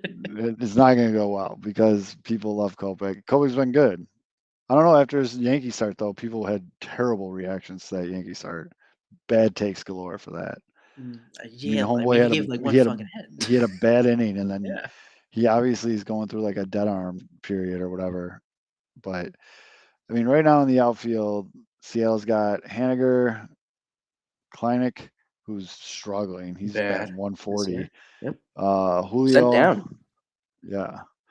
What's Adam Frazier doing for him? Yeah, 274. get that backup going. I've been saying. And everyone said, "Oh, he's cheeks. Look at what he's doing." And blah, blah, blah. Yeah, goes to Seattle. Now he's hitting 274, dude. Better than Josh Harrison. Better than Josh Larry Harrison. Legend. But And Danny Mendick. and they got Lewis too. Lewis is the other name I couldn't think of in the outfield. Mm-hmm. So yeah, I mean, that's a good one. I like that. I'm back on the Mitch Haniger trade for Mitch Haniger. Who are you giving up? For Mitch Haniger, Yep. what do Seattle need? Teams always need pitcher. So who's the overpay? Who's that kid that just threw for the White Sox in Game 2? Dude, I love those because I mean, as a Cubs fan, I think most fans do. Because like, how old is he? He's like 26, right, or something. He's a little Yep. older. Like there's, I mean, people call them. They're like the 4A players. And like, yes, they'll have starts. They'll be great, but like, Yep. there's a reason that they're their age and they're only up for a spot start despite their numbers at minor leagues. Yep. But you always be like, hey, remember that guy? Yep. Get him another start. Bro, get off of Cesar Hernandez. I don't give a shit about Cesar Hernandez and what he's doing for Washington. I can care less. Would you redo that trade, though? You don't want Caesar back? No, I'm good. Again, he just didn't fit. Would you rather have right now, Cesar Hernandez or Nick Madrigal? Well, Nick's hurt. Well, that's why. But you have to take the upside. I'd probably take Nick Madrigal. Or Christopher Morel. Why can't I find Lewis stats for the fucking Mariners? It's getting annoying. Kyle Lewis I just want to see what he's doing for him. well, didn't he get injured? Or am I making that up? That's it. I think he did. I think he did. Because I'm looking for him. I think he got injured. I forget when. But I think he struggled after 2020, didn't he? I think he had a down 2021. Yeah. Well, a lot of these guys. Oh, he's definitely not hurt. He had a 464-foot home run on the first swing of his rehab stint, so he was hurt. He was hurt, not looking hurt anymore. Right now he's playing for Tacoma right now. Yeah, he came back on May 3rd. He had a 464-foot bomb. I don't know what else he's doing down there. He had a setback in his rehab. Yeah, because he hurt his knee and he was shut down for the rest of the 2021 season, and he hasn't come back yet for this year. Yeah. I mean, he was good. He beat Luis Robert for Rookie of the Year. I mean. Yeah. No, he's fantastic. Fantastic 2020 season. Yeah, he was. I mean, he's a good player, but I'd love Mitch Haniger for sure. I definitely would. I think your other AL team, or team that you like, I think the Blue Jays, they can't score either. Yeah, which is really weird because that offense is. I mean, they're sitting at 20-18 right now. They had a rough stretch after they beat the Yankees at home one game, and then after that, they just kept losing and not scoring.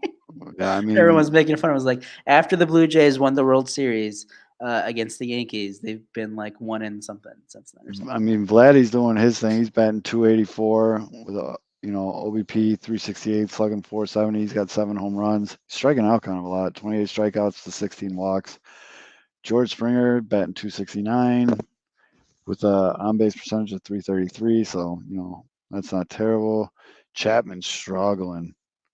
Mm-hmm. Matt Chapman 185, 272, 362. Woo! Bo Bichette 242, 283, 363. That's bad for him because he had a great season last year. Yeah, it's pretty rough. Teoscar Hernandez 186, 238, 322. Lourdes Gurriel 227, 273, 333. Yeah, I mean they're basically the AL East version of the White Sox right now. It's I mean, we talked about it early on when the ball stuff was coming up. Isn't Barrios really bad too right now? Yeah, I think he's at one good start. Where's he at? Kevin Cy Young prediction winner 2020. Oh, really? Yeah, remember? I Yeah, forgot about remember? that. And we're like, wait, are you serious? Yeah, he has 3-2 win-loss with a 4.83 ERA, 149 WHIP. Teams are hitting 286. I mean, it's not terrible, but Teams are hitting what? 286? yeah, 286 against them. 286. That is awful. Teams are hitting like 230 on average in the league. Yeah, that's true. 286 against. He's getting touched up. He's given up 6 homers, 48 hits and 41 innings pitched, No, 22 earned it's terrible. runs. Yeah, It's that's the kind of thing, rough. man. These teams like the White Sox, the Blue Jays, the Phillies, teams that were put together to hit home Mhm. runs, and whatever the hell is happening this year with the baseballs, you guys are Yeah, getting there was one getting screwed. Basically. podcast. It's like 2 former MLB guys. I saw it on TikTok though. They did an interview. He wouldn't reveal who the player was. He said, "All I'll say is it's a top 5 player in baseball right now." And I asked him about the baseballs, and he said it was like hitting a bunch of rolled up socks Mhm. is what it feels like. And he's getting frustrated. And they play in the AL East. I mean, it's a really tough division. A lot of good pitchers in the AL East, but yeah, I mean, I think they're they're just struggling to put up some offensive numbers. Where the Yankees are in the same division though, and the Yankees are the top offensive team in baseball. So Yeah. it's just Tampa Bay is doing what Tampa Bay always does. They're 23-15. You know, I was gonna say how grateful are you that the Sox play in the AL Central? very grateful. Because Well, the Twins are leading the White Sox are division. They get 18-18, and they'd be in 4th place in the AL East jeez. because the Yankees are 28-9, Tampa Bay's 23-15, Toronto's 20-18, and then Boston's 15-20. Boston is a very big enigma to me too. Yep. Too many good players on that team for Wait, them to be this bad. run down the AL West. So I know Houston went on that long winning streak. The Angels White are good. the White Sox would be in 3rd place in the AL West. Hmm. Houston's 24-14. The Angels are 24-15. Texas is 16-19. And Seattle's 17-21. Damn.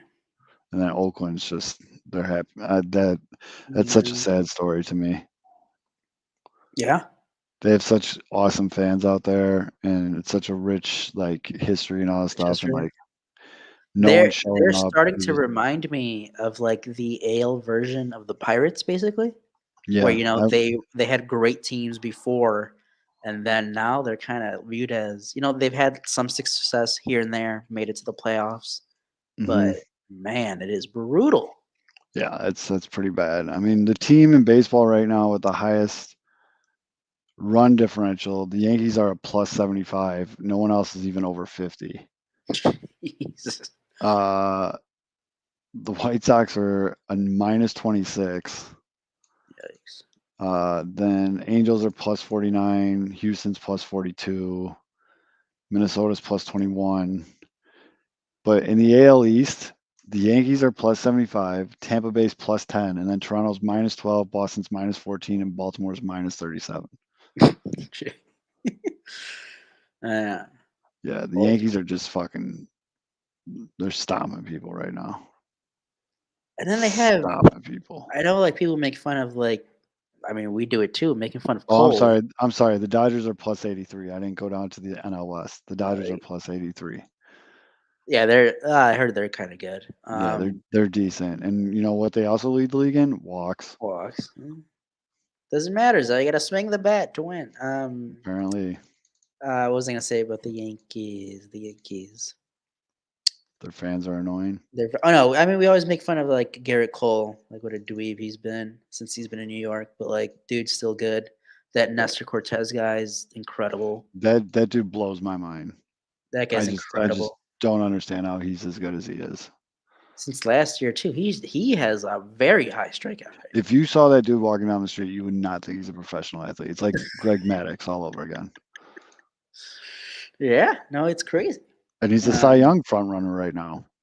No, he's been crazy. Well, okay, so we just talked about those run differentials. Part of that is the Yankees have the best team ERA in baseball. Dodgers are number 2. White Sox have dropped all the way down to 12th now. Well, after the Cubs, Yankees series. yeah, Cubs are in 17th. The Reds are the worst staff in baseball, but yeah, the top 5 staffs in baseball right now: Yankees, Dodgers, Astros, Mets, Marlins. Yep. My Marlins, Marlins. Marlins, shady, good pitching staff. Yep.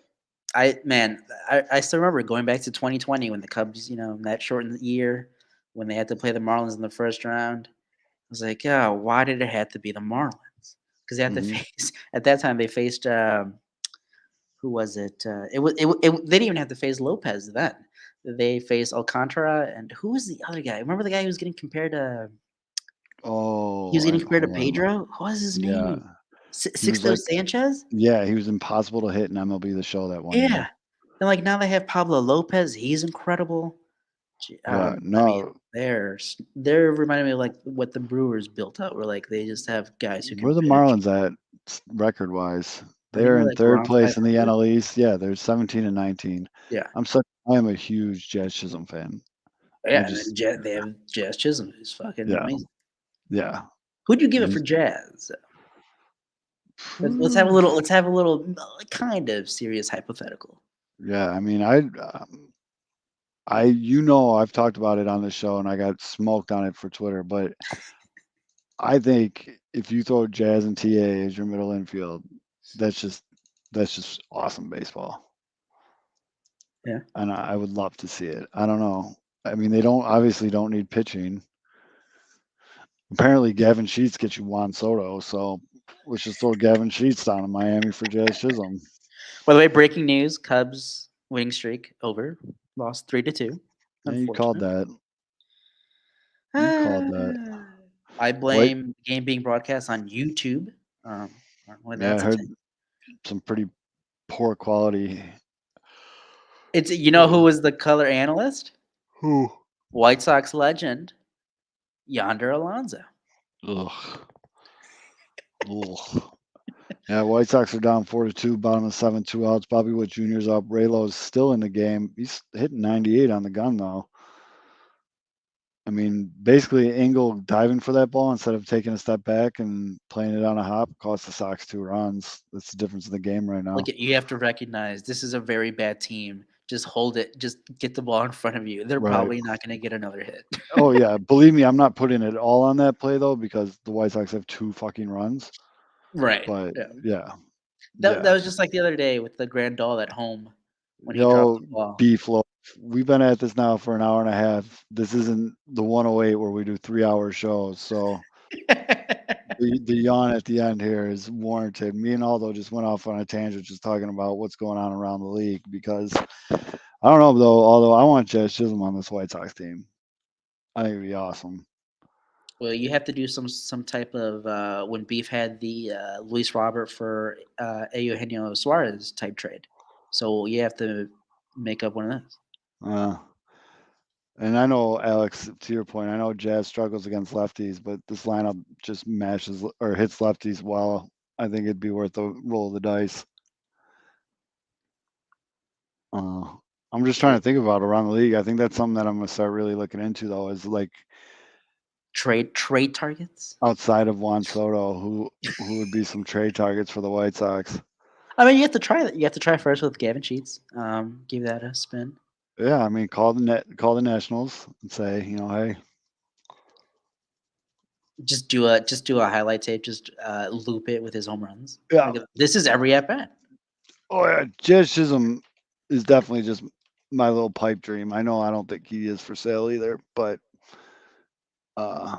it'd be sweet. What's his contract look like? Jazz. No, Gerald? what a name too. Jazz. Why didn't that one website pop up? Well, who do you want from the Cubs though? No one. Let's play Jim. What? What do you mean? Who would I want for What? who would I want for the Cubs? Seiya Suzuki. Fix your right field problem. Great defense, solid bat, good base runner. Contract. Contract. I mean, affordable Jazz. contract. Yeah, the Cubs aren't giving up on Seiya. Nick Madrigal, a lot of upside, pesky hitter. We don't know her. Good defense. Jesus, this website's so slow. He So has that dog in him. Jazz is on a 1 year, I love 718 that fucking name. 718K deal right now. Oh, he's still pre-arb then. Yeah, he's got all 3 arbs, and he's got a what the fuck does TC stand for? Team control. Yeah, he's got team control next year, and then all 3 arbs. He's not a UFA till 2027. Yeah. Yeah, he's definitely not for sale. And he's You don't need Kopech. Straight Kopech. yeah, he's also represented by Jay-Z. Oh wow, that's cool. Yeah, he's just a cool guy, man. You don't want, let's see, contact hitter Frank Schwindel, another first base DH. Add him to the South I Side. sit here every day in the chat. I listen to you two just bitch about these players. There's no way I'm going to be like, I listen to Fids bitch about these players. I am fully aware that these guys do not. Kevin is. I've never seen someone so obsessed with guys who do not matter more than Kevin. Yeah. Yeah, that's the tricky part, Beef, suggesting someone in the White Sox price range. But earlier in the show, if you're late joining us, apparently some people in White Sox Twitter think Gavin Sheets and prospects get you Juan Soto. So I mean, Yumper has a good name. Ian Happ. Ian Happ is good. Ian Happ is good. He's Still better has than one more year after this year. He's Plays better than outfield. what would you want for Ian Happ? Man, that's the hard thing because like any MLB talent, you guys aren't going to give up because you need that to win. Your farm system stinks. I mean, are we just at a point right now seeing who is a good enough player that we can trade Gavin Sheets for? Or Jake Brigger's like the other guy, right? Yeah, I mean, Not great. That's what it is. I would have loved Gene Segura. I have oh man, that's the thing. Like for everyone saying like, what can the Sox do? Nothing, dude. They have nothing. This is what you just have to get healthy and hope these guys start to hit. No, they're at a steakhouse with a pocket full of change.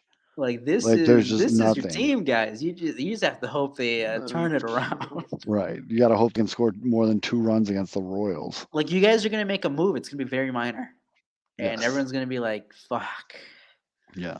But like that's kind of the reality of you basically last year you used your big piece that you're willing to use in Nick Madrigal, and you kind of just ended up with AJ Pollock. So that was your move. Yep. Yeah, I mean that's the reality of the situation. The White Sox are just stuck. Yeah. There's just, I mean, you got to just hope that they don't swing at 89-mile-an-hour sliders in the dirt. AJ Pollock. Fucker. Jock's playing pretty good, isn't he, out in San Fran? Yeah, but I mean, San Francisco's winning.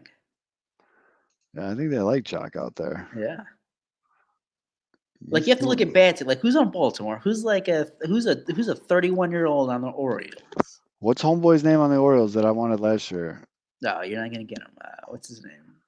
Yeah, Jock Peterson, 222, 280, 478. He's been terrible lately. Like I think his homers. First month he had like 6 of those 7 home runs or something. And he's been Who's the homie? Who's the homie on Baltimore that I wanted last year? I can't think of his name Mullins.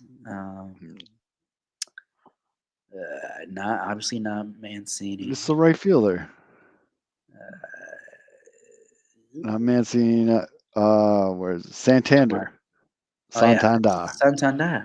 219, 340, 383 with 6 home. Fit right in, kid. 32 strikeouts already this year. Yeah. Welcome aboard. At least he's got 19 walks. That would like make up a third of the White Sox team total right now. You maybe look at the Reds, look at the Pirates. I will say in the 3 full seasons I've played in MLB The Show with the White Sox, for some reason they always trade for Trey Mancini. It's destined to happen. Wait for it. It's just really weird. It just always happens. But what's he even doing this year? He's 288, 347, 394 with 3 home runs. Solid. So Santander is he's got the most homers on the team, 6 home runs, but their best hitter right now is Austin Hayes, the left fielder, sitting 296. Well, look at the Rockies, maybe the Diamondbacks. Gavin Sheets for Austin Hayes. Who says no? I think we need Nope. to just circle back to Gavin Sheets for Juan Soto. Yeah. Yep. Gavin Sheets. Austin Hayes is. How old is this kid? He was born in '95. All right. So he's 27. All right. His pitcher looks like he's 64 years old. I'm not. Hold on. I gotta cut this out. Maybe it was bad lighting. You got to see this dude.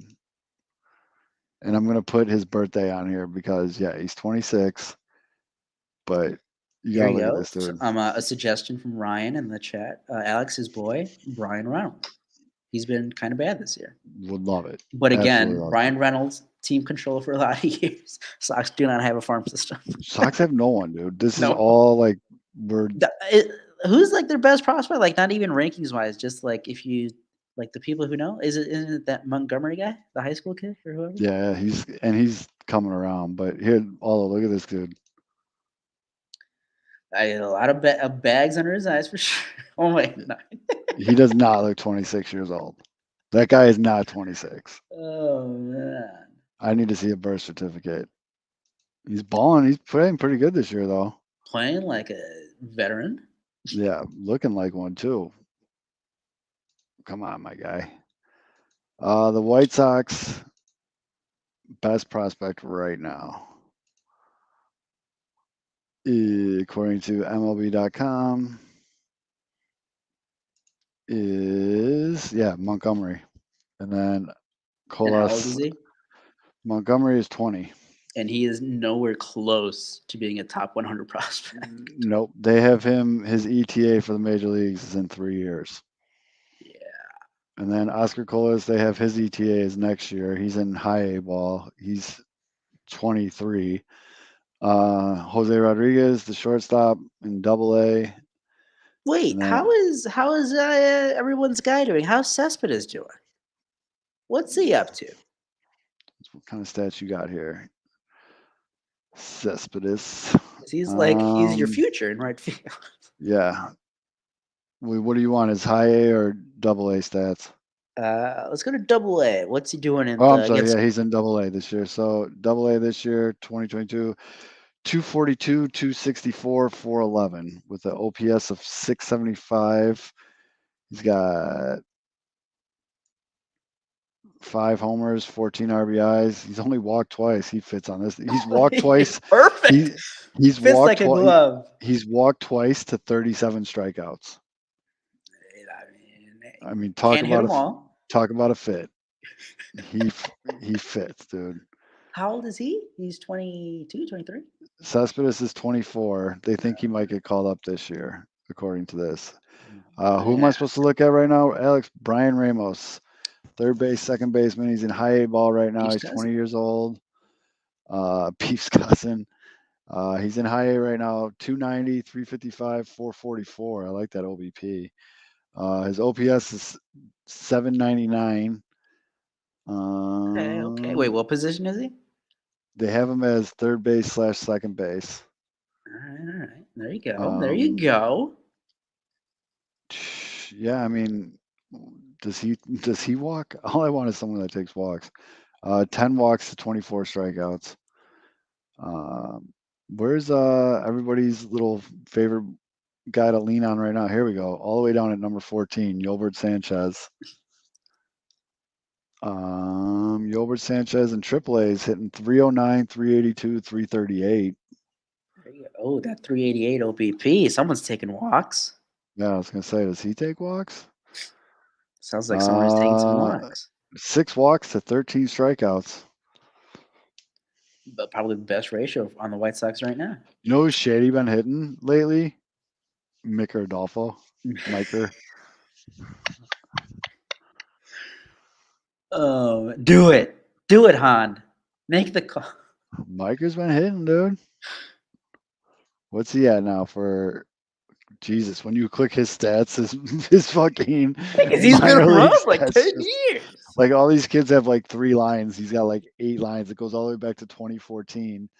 Right now he's batting 287, 337, 471. He's got 3 homers. He's got Best, 6 walks to 35 strikeouts. best case for Adolfo is he has like he has the same trajectory as your main Mercedes. He's great Can for a we month and he falls off. And Sheets that's and it. That's his Adolfo best case scenario. Sheets and Adolfo for Juan Soto, who says no. I mean, you're getting 2 hitters, Yep. some power in there, Yep. a little older, so they have a little more experience I playing. mean, let's get crazy. Throw in Harrison. Yes, and I think he used to play with the Nationals. Maybe he likes it there. Yeah, a little home cooking. Maybe they like him. Yeah, we have officially gotten slap happy. So it's 10 on the dot. I think it's a good time to wrap this shit up. Oh, the Sox still losing? Yeah, I think Rutherford is outplaying Adolfo this season. Yes. That's another name. What's Rutherford doing this year? Hold on. Still scrolling down. Still scrolling. Where the hell? He's not even in the. Dude, he's not even on the White Sox top 30. Blake Rutherford. What? If you can't even crack the White Sox top 30, that is brutal. Blake Rutherford, currently 25 years old. Mm-hmm. He is at AAA. 112 at bats this year. 286 batting average, 3 on base percentage, 815 OPS, 5 home runs, 19 RBIs. Solid for AAA. So him and Adolfo are basically neck and neck. Yankees prospect legend Blake Rutherford. Who did you guys get him from? The trade or who? That was the Yankees. That was the Was oh, that my like brain's the a noodle Robertson? right now. Yeah, it was that 16? trade. Kaylee? My brain is an absolute noodle right now. Blake Rutherford. Call him up. At this point, I don't give a shit. That's all, folks. They need to shake something up. Something needs to change.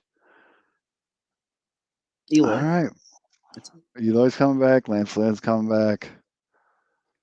I don't know. Maybe we just need more TV guys to yell at our players because apparently it fires them up and they play better.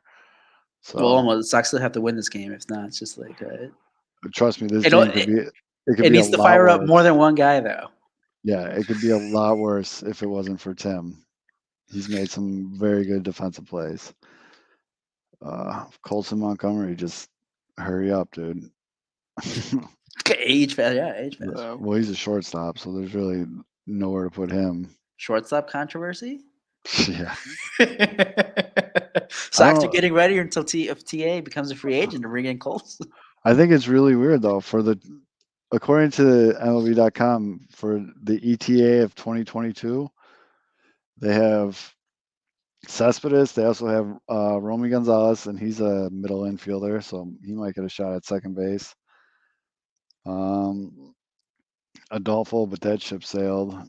Jimmy Lambert.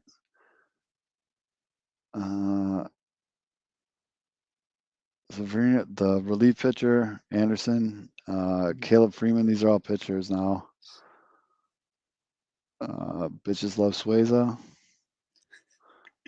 Vargas. These are all pitchers, dude. McClure. So yeah, the only position players that they have in 2022 are Cespedes and Gonzalez. Didn't Gonzalez briefly come up last year or 2020? Or am I thinking of somebody else? Wasn't there a Gonzalez guy who came in like a center fielder? No, it wasn't him. Or yeah, he did. He played with the White Sox. Yeah. He played 10 games with the White Sox. Hit 250. Hey, better than the right 32 fielders right now. And he actually, yeah, I mean, he's a middle infielder too, though. Yeah, okay. Second base. Yeah. So yeah. So this is what you got, Sox fans. Just hope it gets better.